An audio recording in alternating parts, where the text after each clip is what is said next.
Wir befinden uns aktuell in einer Predigtreihe Nos encontramos en una serie de predicaciones en este momento über den ersten Petrusbrief sobre la primera carta de Pedro und mit dem Titel, die Predigtreihe heißt Gemeindeidentität. y el tema de toda la serie es la identidad de la iglesia,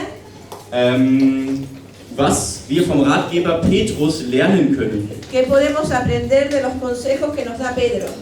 Und am allerersten Teil der Predigtreihe ging es um unsere Identität als Gemeinde. Y siempre al comienzo trata acerca de nuestra identidad como iglesia. Dort haben wir festgestellt, okay, als Gemeinde sind wir Menschen, die aus dieser Welt herausgerufen sind, Hemos visto que somos personas que somos llamadas fuera de este mundo, dass wir nicht dieser Welt gehören, que no pertenecemos a este mundo, sondern Gott. sino a Dios. Und gleichzeitig sind wir Menschen, die in diese Welt hineingesandt Y sind, al mismo tiempo somos personas que Dios ha enviado a este mundo um dieser Welt Gottes gute Nachricht, Gottes Liebe zu verkünden. para predicarle a las personas las buenas nuevas de salvación. In der letzten Woche haben wir dann die Werte einer Gemeinde kennengelernt. También estuvimos viendo cuáles eran los valores de una iglesia Und Petrus nennt 5 Stück, y Pedro menciona 5, dass man einmütig ist, el que seamos uno, teilnahmsvoll, que seamos comprensivos, mit Liebe que nos tratemos con amor, und Barmherzigkeit con misericordia und Demut. y con humildad.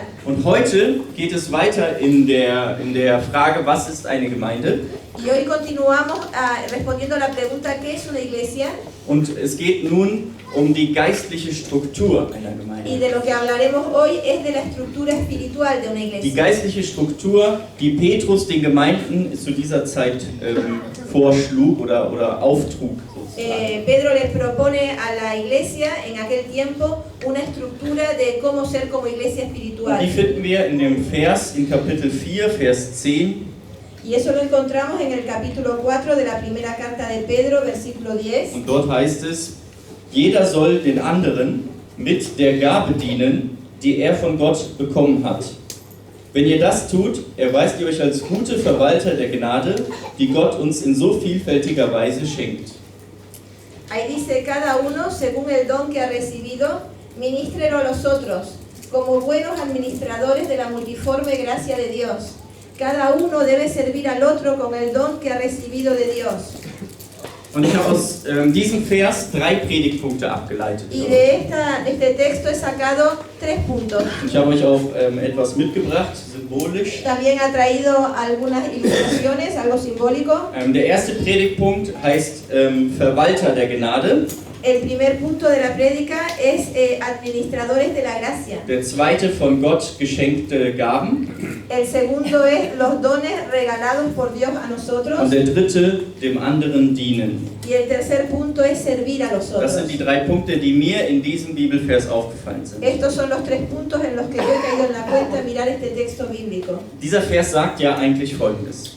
Este texto dice lo siguiente: Wenn wir unsere Gaben, die in uns sind, einsetzen, si nosotros involucramos los dones que Dios ha puesto en nosotros, die Gaben, die Gott in uns hineingesetzt los hat, dones que Dios ha puesto en nosotros, und wenn wir mit unseren Gaben dann unseren Geschwistern dienen, y si entonces con esos dones servimos a nuestros hermanos, dann erweisen wir uns als gute Verwalter der Gnade, die wir von Gott bekommen haben. entonces nos mostramos como buenos administradores de la gracia que Dios nos ha dado. Also jeder einzelne Gedanke in diesem Vers hängt mit dem jeweils anderen Gedanken zusammen. Así que todos los pensamientos en este versículo están relacionados con este. Und das Wort, was mir besonders aufgefallen ist in diesem Bibelvers, ist das Wort Verwalter. Verwalter der Gnade Gottes. Y la palabra en la que más he caído en la cuenta ha sido administradores. Administradores de la gracia de Dios. Willst du ein guter Verwalter sein der Gnade Gottes? ¿Quieres ser un buen administrador de la gracia de Dios? Um diese Frage zu beantworten, muss ich mir überhaupt erst mal überlegen, was ist denn ein Verwalter? Y para poder contestar esta pregunta, primero tengo que preguntarme qué es en realidad un administrador. Ich glaube, glaube, viele von uns kennen Hausverwalter. Yo creo que muchos de nosotros conocemos administradores de fincas. Egal, ob man in einem Miethaus lebt oder in einer Apartmentanlage, es gibt einen Hausverwalter. Da lo mismo si vives en una casa de alquiler o en un complejo de apartamentos, es necesario un administrador de esa propiedad. Und die haben sich darum zu kümmern, die Hausverwalter, was die einzelnen Mieter beschäftigt oder die Probleme, die es unter den Mietern gibt. Y estos administradores tienen que ocuparse de las situaciones y los problemas que suceden entre los diferentes habitantes de esas viviendas. Zum Beispiel, also hauptsächlich administrative Tätigkeiten, zum Beispiel zahlt jeder pünktlich seine Miete. Principalmente el aspecto administrativo. ¿Paga cada uno puntualmente su alquiler? Wie ist das mit der Aufteilung von den Nebenkosten? Ist das gerecht? ¿Están repartiendo justamente los gastos entre todos? Dann stellen sie Reinigungskräfte an, damit das Treppenhaus sauber ist. También ponen personas que se ocupan de la limpieza para que la escalera esté siempre limpia. Oder ein Hausmeister, damit das Schloss von der Tür funktioniert. O un personal de mantenimiento para que la puerta de entrada funcione. Und das sind nur kleine Beispiele für das, was unter dem Beruf oder unter der Aufgabe eines Hausverwalters Y fällt. estas son pequeñas cosas que entran dentro de la tarea de un Der administrador. Verwalter eines Hauses trägt die letztendliche Verantwortung. Y esta persona es la que lleva la última responsabilidad de todo esto. Und ein guter Verwalter kümmert sich darum, dass es gut ist im Haus, dass die Stimmung gut ist, dass die Gemeinschaft gut ist und dass es gerecht aufgeteilt ist. Y un administrador se ocupa justamente de esto, que todo funcione bien y que todo actúe justamente. Warum sollte ich jetzt ein guter Verwalter der Gnade Gottes sein? ¿Y por qué debería ser yo un buen administrador de la gracia de Dios? Die Gnade Gottes. La gracia de Dios. Die Gnade Gottes ist eine Tat Gottes. La gracia de Dios es una obra de Dios. Die Tat, dass er uns die Sünden vergibt. La obra de que Él nos perdona nuestros pecados. Er vergibt uns unsere Sünden. Él perdona nuestros pecados. Er ist gnädig mit uns. Él tiene gracia para con nosotros. Denn er hebt die Strafe und die Schuld, die wir verdient hätten, auf. Porque Él quita el castigo del pecado que nosotros deberíamos haber recibido. Wir trennen uns von Gott, Nosotros nos distanciamos de Dios, aber Gott ist gnädig und sucht wieder die Verbindung mit pero uns. Dios tiene gracia para con nosotros y nos busca acercarse a nosotros. Gnade Gottes ist Beziehungsherstellung. La gracia de Dios es el restablecimiento de una Und relación. zwar Beziehungsherstellung von Gott aus mit dir. El restablecimiento de la relación de Dios contigo. Also ist die Gnade Gottes ein Geschenk. Así pues, la gracia de Dios es un regalo. Ich habe euch ein Geschenk mitgebracht. Traje un regalo. Hier ist jetzt kein Kaninchen drin, No hay ningún conejo aquí dentro. aber als Kind wollte ich immer ein Kaninchen haben Pero como niño yo siempre quise un conejo. und habe dann immer meine Mutter genervt. Y siempre puse de los nervios a mi madre. Meine Mutter wollte aber eigentlich nicht, dass wir Kaninchen haben, weil sie wusste schon, was passiert. Ella no quería ningún conejito en casa porque sabía lo que iba a pasar. Aber ich habe sie so lange genervt, bis ich tatsächlich ein Kaninchen bekommen habe. Pero él la persiguió tanto hasta que al final la madre le dio un conejo. Und wie das dann so ist, Como sucede siempre, die ersten Tage habe ich mich super um das Kaninchen gekümmert, los primeros días me encargué del conejito a fondo. alles sauber gemacht, Limpié todo. das Fell gekämmt, Estuvo peinándolo. immer schön den Stall ausgemistet. Siempre donde él estaba lo limpiaba, sacabas la suciedad. Ja. suciedad. Genau, und dann fängt das irgendwann an. Y entonces en algún momento empezó, Ist ein bisschen langweilig, ein es Kaninchen. un poquito aburrido. Man reinigt dann nur noch alle 2 Tage den Cada Stall. 2 días entonces se limpiaba la jaula.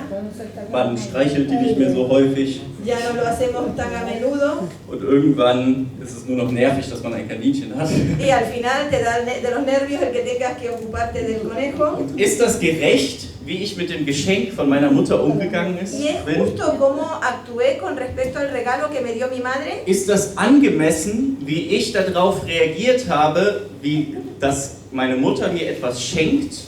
Es correcto cómo reaccioné con algo que mi madre me había regalado. Ein Geschenk kommt vom Herzen eines Menschen zu einem anderen Un Menschen. regalo viene del corazón de una persona a otra persona. Gottes Gnade kommt von Gottes Herz in unser La Herz. gracia de Dios viene del corazón de Dios al nuestro.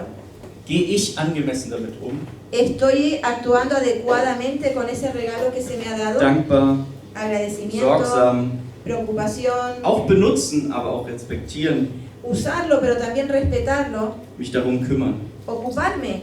Und in diesem Sinne will ich ein guter Verwalter der Gnade Gottes sein. Y en este sentido puedo llegar a ser un buen administrador de la gracia de Dios. Die Gnade zu verwalten heißt, die Beziehung zu gestalten. Administrar esa gracia de Dios es cuidar de esa relación. Denn Gnade ist die Beziehungswiederherstellung von Gott zu uns. Porque con ella se está restableciendo la relación entre Dios y In nosotros. Jesus wendet sich Gott uns zu. En Jesús Dios se vuelve a nosotros. Das ist Gnade. Eso es gracia. Und wir wenden uns weg.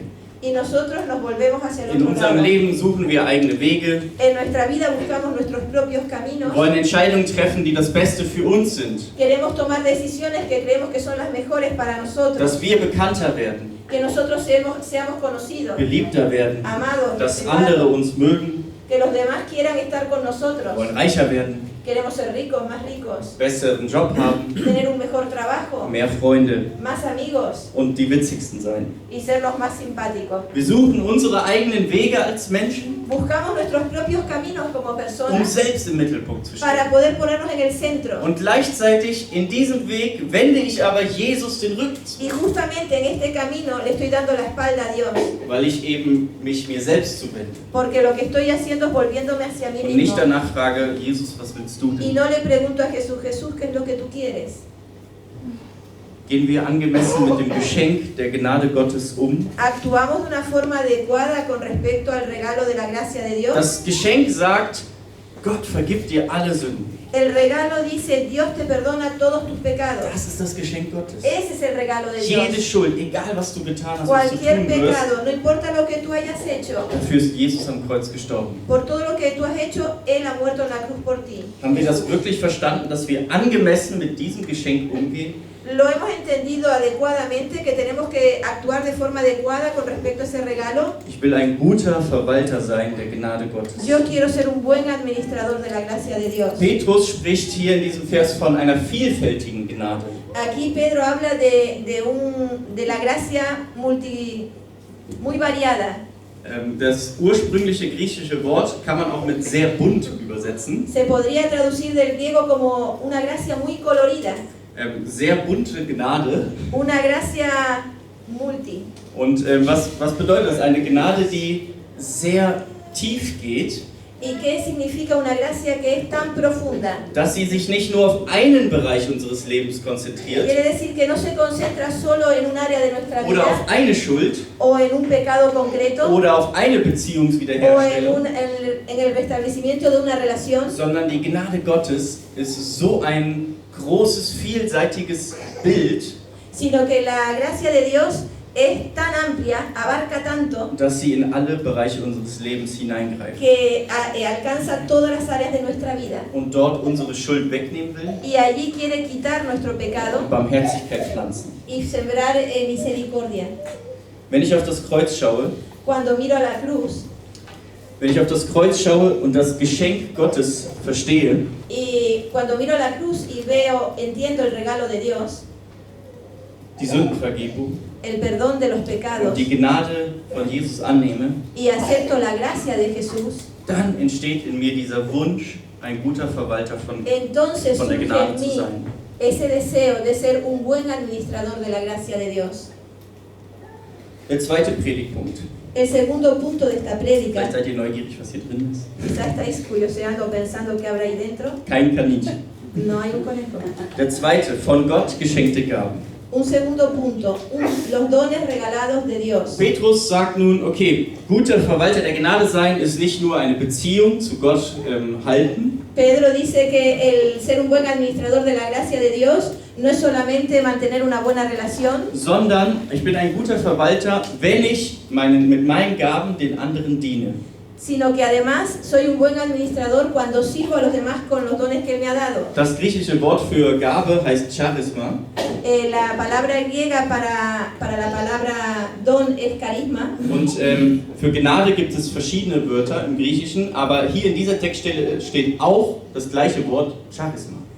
Y para la gracia hay otras palabras, pero en este caso también usa la palabra carisma. Gnade Gottes ist so bunt, La gracia de Dios es tan colorida, dass sie nicht nur unsere Schuld vergibt und uns zu neuen Menschen macht, no abarca tan poco, sino que además alcanza el perdón de nuestros pecados sondern dass sie uns mit Gaben ausstattet. y además se ocupa también en equiparnos de dones. Geschenk Gottes für uns ist Gnade und Gaben. El regalo de Dios para nosotros es su gracia y sus dones.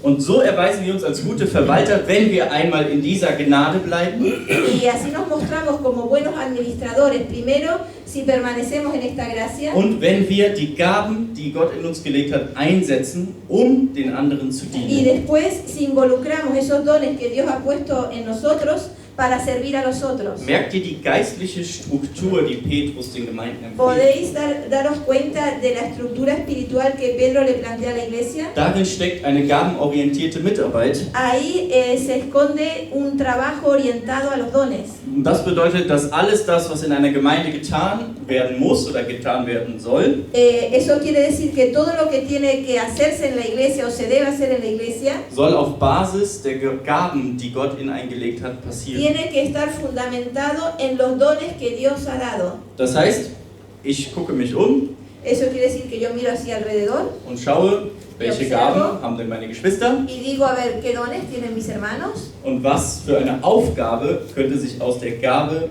ableiten. ¿Y qué trabajo se podría derivar de ese don que tiene mi hermano?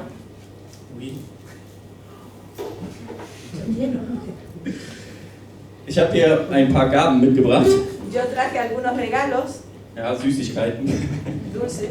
Yo pensé que eran los teddy, estos, los ositos, pero no. Das ist Geschenk Gottes, Eso es un regalo de Dios, dass er Gaben in uns hineinlegt. que Él ha puesto dones en nosotros. Ja, das sind jetzt mal wir, Dame yo te lo digo. einer von euch, Este podría ser uno de vosotros o nosotros mismos. und Gott legt Gaben in uns Y Dios hinein. va poniendo dones en nosotros. Bounty, Twix, Snickers, vielseitige Gaben. Muchos variados dones, regalos. Yo te lo tengo. ¿Sí? ¿Con tal de tenerlo? Jetzt habe ich in den letzten Jahren erlebt, was mit Gaben passiert. En los últimos años me he estado dando cuenta qué sucede con los dones. Natürlich nicht mit allen, nicht immer. No con todos y no siempre. Aber eine Sache, die mir aufgefallen ist, Gaben werden häufig vergraben. Me he dado cuenta que los dones a menudo son enterrados. Was meine ich jetzt mit vergraben? ¿Y qué quiero decir con enterrados? Gaben schlummern in einem Menschen, Los dones están como dormitando en una persona, sind aber nicht sichtbar, no son visibles, sind nicht einsetzbar, no están funcionando denn sie sind verdreckt. porque están sucios, Ja, sie sind bedeckt, están tapados in dem Bild gesprochen, mit Erde. como si estuvieran tapados con tierra, Wie ein Schatz, der vergraben ist und bedeckt ist como un tesoro que está enterrado y tapado und noch nicht rausgeholt. y no ha sido todavía sacado. Und was ist diese Erde? ¿Y qué es esta tierra? Naja, ich erzähle euch mal ein Beispiel von Alex.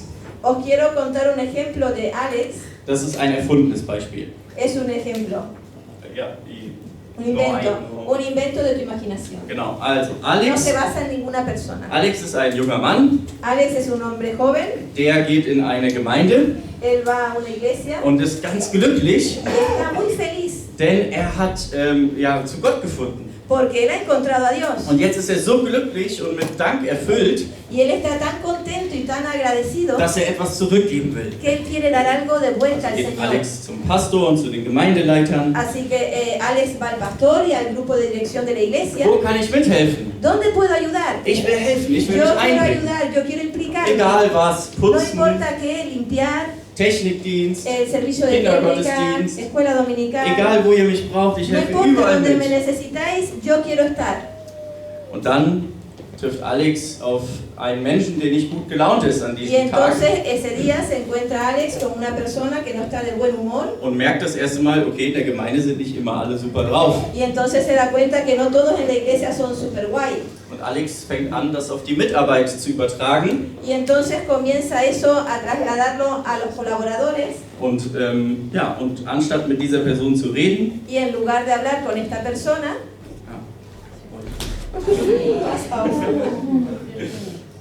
ja, danke schön, ist Alex, gut, dass du stehen geblieben hast. Gracias. Dios te ha guardado. Ist Alex, genau, Alex ist so in dem Konflikt dann drinne mit der Person, Alex está tan metido en el conflicto con esta persona dass er keine Lust mehr hat mitzuarbeiten. que ya no tiene más fuerzas para trabajar, para ayudar. Aber ist nicht schlimm. Pero no es grave. Es gibt eine andere Gemeinde. Hay otras iglesias. Und dann geht Alex in die Y Gemeinde entonces va a otras und ist iglesias ganz glücklich. y está muy feliz Denn alle empfangen ihn so herzlich. porque todos lo reciben muy cariñosamente. Und was passiert? ¿Y qué sucede? Alex will mitarbeiten Alex quiere colaborar und arbeitet überall mit. y empieza otra vez a colaborar Aber allí. dann entsteht der nächste Konflikt. Y entonces surge el próximo conflicto. Was macht Alex? ¿Y qué hace Alex? Sucht sich eine neue Gemeinde. ¿Se busca una nueva iglesia? Was passiert mit unseren Gaben? ¿Qué sucede con nuestros dones? Jedes Mal, wenn wir uns von unseren Aufgaben entfernen, Cada vez que nos distanciamos de nuestros dones, jedes Mal, wenn wir Konflikten ausweichen, die uns begegnen in der Gemeinde, cada vez que surgen conflictos que se encuentran con nosotros en la iglesia,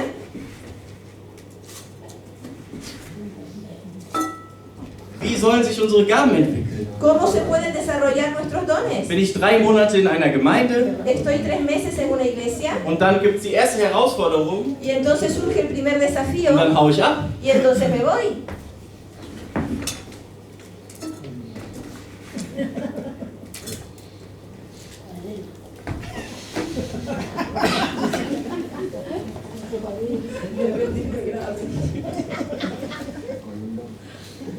Unzuverlässigkeit La falta de confianza und Unbeständigkeit y la falta de fiabilidad, de continuidad, de compromiso, ungeklärte Beziehungskonflikte conflictos sin resolver, verbieten eine Entwicklung der Gaben, die in uns stecken. impiden el que se desarrolle un don que está en nosotros. Ja, danke schön. Muchas gracias. Erstmal.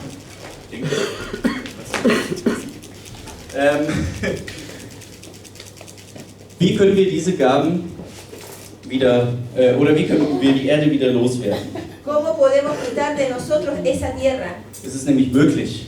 Es posible. Es muss nicht für immer vergraben bleiben. No siempre tiene que permanecer ahí enterrado. Wir können an diesen Schatz wieder rankommen. Podemos volver a acceder a este tesoro. Und die Antwort ist logisch, Y la respuesta es lógica. wenn wir uns den Herausforderungen und Konflikten stellen. Si, Uns den Herausforderungen und Konflikten stellen. si afrontamos esos conflictos y esos desafíos. Wenn wir eben nicht ausweichen, jedes Mal, wenn wir die Karren vor die Wand fahren, Cuando cada vez que surge un conflicto, no miro para otro lado, sondern dass ich mich dem stelle und sage, okay, wie kann ich das jetzt lösen? sino que los afronto y digo, ¿cómo puedo resolverlos? Was hat das jetzt mit mir und was hat das mit der anderen Person zu ¿Qué tun? tiene que ver conmigo y con la otra persona? Was will Gott, wie ich jetzt wachse wegen diesem Konflikt? ¿Qué es lo que quiere Dios que crezca en mí debido a este conflicto?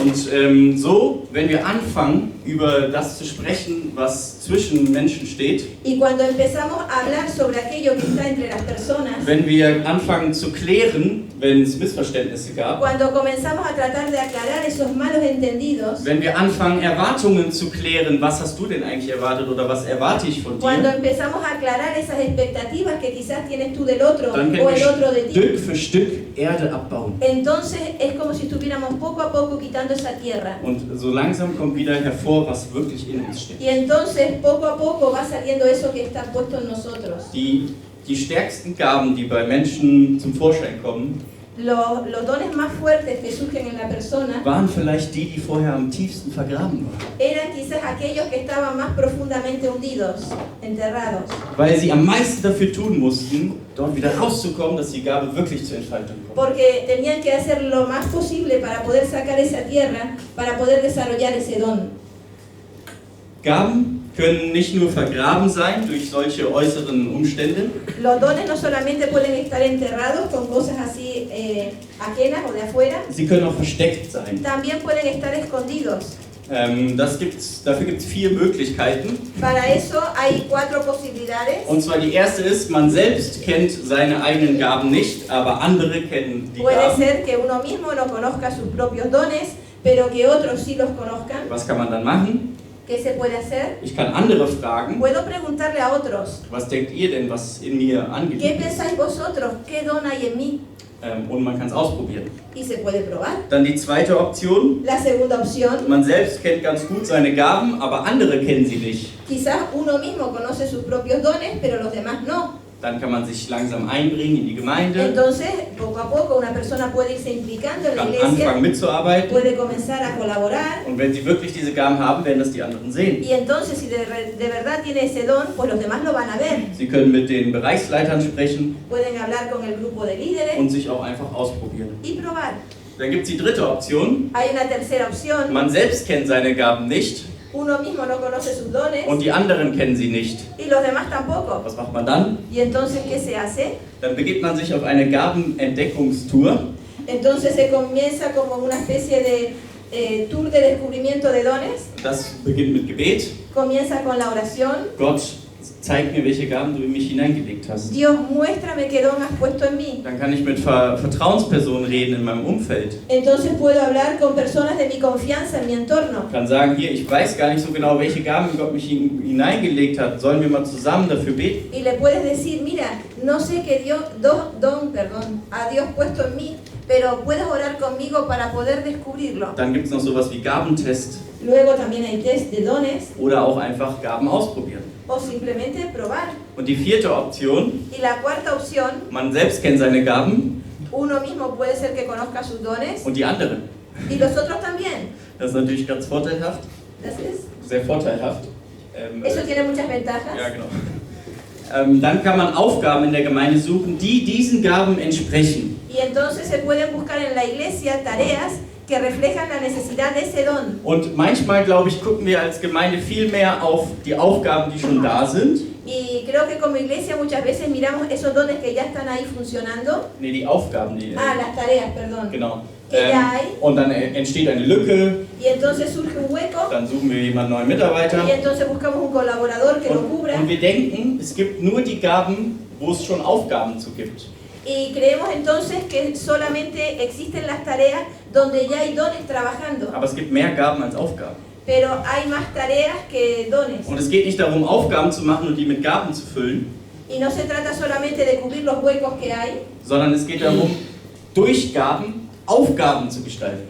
sino que se trata de a través de los dones organizar tareas para llevar a cabo. Und das heißt, manchmal kann, wenn jemand eine Gabe entwickelt, es auch bedeuten, etwas Neues zu machen. Y quizás cuando alguien descubre el don que tiene, de lo que se trata es de descubrir una nueva tarea para llevarlo a la Und nicht práctica. immer im selben System zu Y no denken. siempre estar en el mismo sistema. Ich glaube, dass Gott durch Gaben beruft Yo creo que Dios nos llama a través de nuestros und dones nicht an Gaben vorbei, y no pasa de largo de los dones para actuar de otra manera. sondern durch Gaben beruft Gott Menschen zu Aufgaben. Es decir, que Dios a través de los dones que tenemos llama a las personas a llevar a cabo tareas. Petrus diesen Vers 10 herum nennt verschiedene Gaben.